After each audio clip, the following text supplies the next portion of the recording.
17 বছর পর মায়ের পাশে ডাক্তার জোবায়দা রহমান।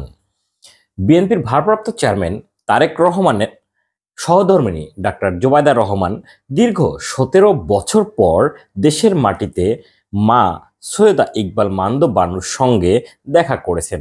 মঙ্গলবার সন্ধ্যা 6টা 48 রাজধানীর পান্থপথ স্কয়ার হাসপাতালে ভর্তি তার মা সৈয়দা ইকবাল মান্দ বানুকে দেখতে যান তিনি। সেখানে মাকে ফুল দিয়ে শুভেচ্ছা জানান ডাক্তার জোবায়দা রহমান।